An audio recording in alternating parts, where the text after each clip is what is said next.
Good afternoon students. Hindi विषय में गद्य खंड के अंतर्गत हम पढ़ रहे हैं भारतेंदु हरिश्चंद्र जी द्वारा लिखित निबंध भारतवर्षोन्नति कैसे हो सकती है। संकेत के माध्यम से देखते हैं कि आज हम कहाँ से लेकर कहाँ तक पैराग्राफ पढ़ेंगे। संकेत देखते हैं।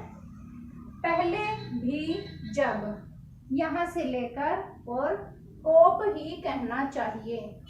आज हम यहाँ तक इस पैराग्राफ का भावार्थ, इसकी व्याख्या, इससे संबंधित प्रश्नोत्तरों का अध्ययन करेंगे। तो चलिए शुरू करते हैं। भारतेंदु हरिश्चंद्र द्वारा लिखित निबंध भारतवर्षोन्नति कैसे हो सकती है। पहले भी जब आर्य लोग हिंदुस्तान में आकर बसे थे, राजा और ब्राह्मणों के जिम्मे यह काम था कि देश में नाना प्रकार की विद्या और नीति फैलावें। और अब भी ये लोग चाहें तो हिंदुस्तान प्रतिदिन क्या प्रति क्षण बढ़े। इन्हीं लोगों को निकम्मेपन ने घेर रखा है। जैसा कि हम जानते हैं, भारतेंदु हरिश्चंद्र जी ने प्रस्तुत निबंध में भारतीयों की अकर्मण्यता और उनके आलस्य की चर्चा प्रस्तुत पाठ में की है। इसी संदर्भ में भारतेंदु हरिश्चंद्र जी आगे कहते हैं कि पहले भी जब आर्य लोग हिंदुस्तान में आकर बसे थे, तब राजाओं और ब्राह्मणों की यह जिम्मेदारी थी कि अन्य लोगों को वे शिक्षित करें और उनको इस प्रकार की शिक्षा दें कि वह रोजगार परक हो। प्रत्येक मनुष्य इस शिक्षा के माध्यम से अपना कोई रोजगार भी कर सके। यानी जो शिक्षा व्यवस्था थी वो इस प्रकार की होनी चाहिए थी कि प्रत्येक व्यक्ति को उससे रोजगार मिले। तो यह कार्य किसके जिम्मे था? राजाओं के और ब्राह्मणों के, क्योंकि जो पठन पाठन का कार्य था वह ब्राह्मणों के ही जिम्मे था। उनका कार्य था कि वह नाना प्रकार की विद्या और नीति फैलाएं।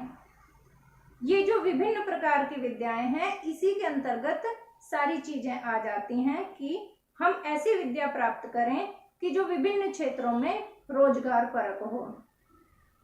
अब ये लोग चाहे तो हिंदुस्तान प्रतिदिन क्या प्रतिक्षण बढ़े। अगर ये लोग चाहें, कौन लोग? राजा और ब्राह्मण। अगर ये लोग चाहें तो हिंदुस्तान के लोग प्रतिदिन नहीं बल्कि प्रति क्षण यानी हर सेकंड तरक्की करें, हर सेकंड उन्नति कर सकते हैं अगर राजा और ब्राह्मण लोग चाहें।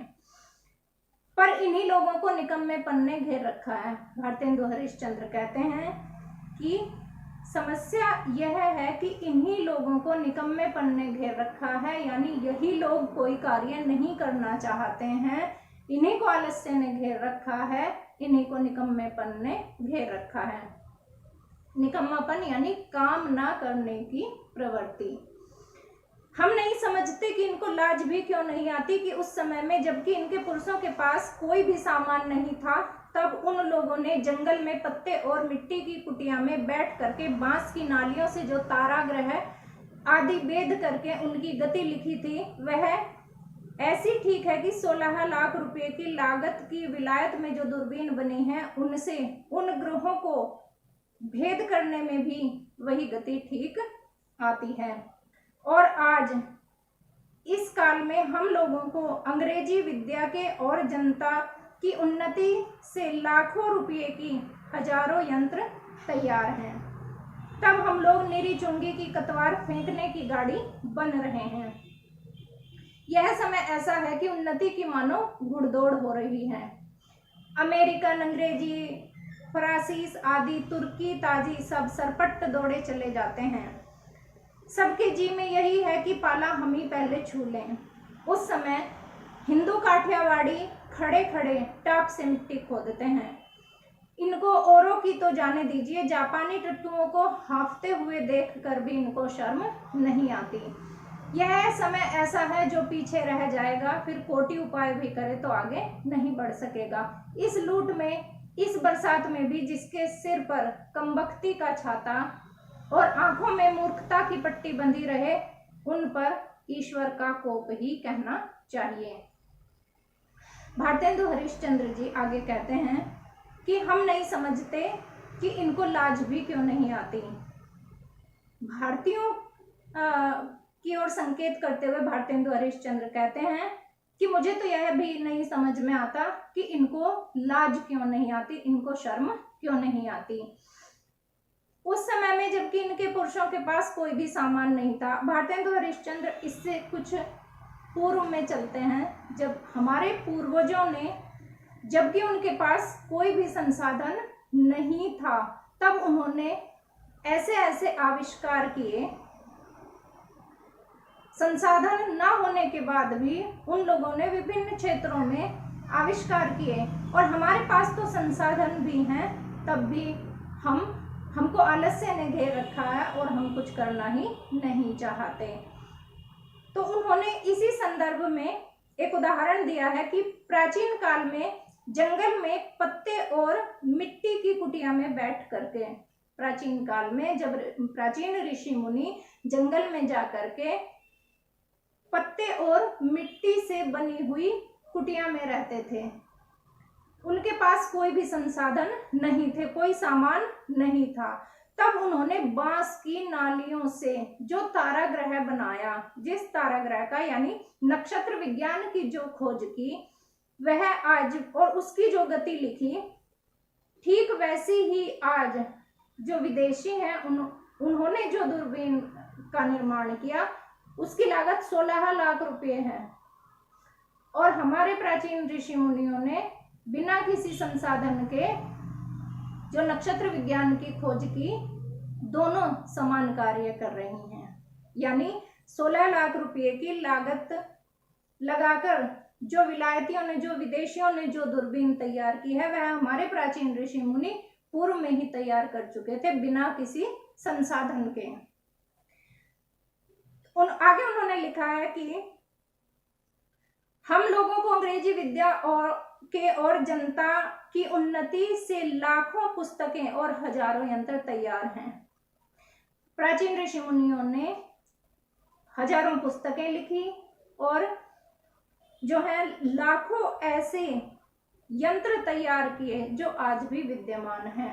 हमारे पास सारे संसाधन होने के बाद भी हम उनका उपयोग नहीं कर पा रहे हैं, क्योंकि हमको आलस्य ने घेर रखा है, अकर्मण्यता ने घेर रखा है। हमारी मानसिकता वही है कि हम कुछ करना ही नहीं चाहते।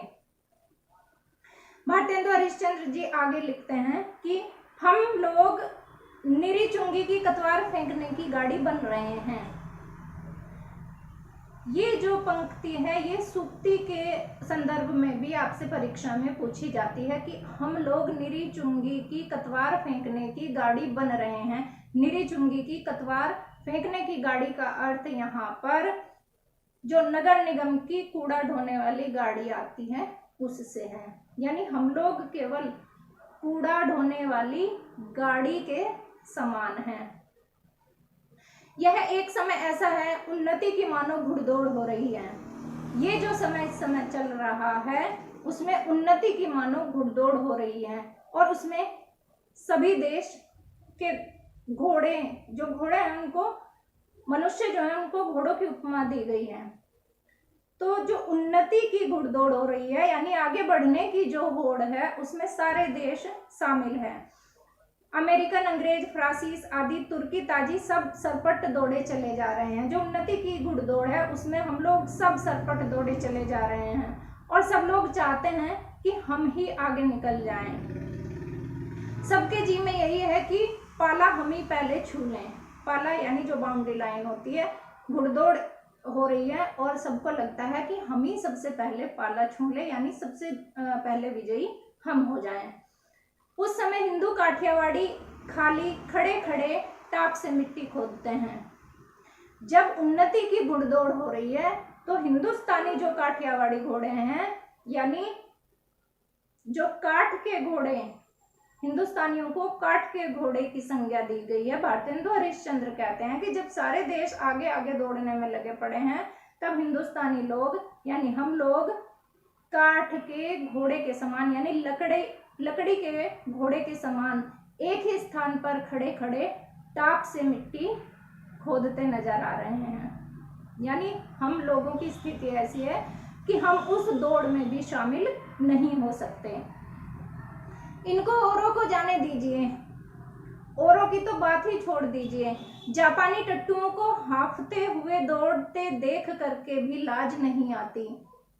भारतेंदु हरिश्चंद्र जी कहते हैं कि बाकी और देशों को तो छोड़ दीजिए, अंग्रेजी, तुर्की, फरासी, अमेरिकन, इन सबको तो छोड़ दीजिए, भारतवासियों की जो स्थिति है वह इतनी अधिक खराब हो चुकी है कि उनको जापानी टट्टुओं को दौड़ते हुए भी, जापानी टट्टू उनको क्यों कहा गया? क्योंकि जापान के लोग शरीर से बहुत दुर्बल होते हैं, बहुत छोटे कद के होते हैं, इसलिए उनको जापानी टट्टू कहा गया है।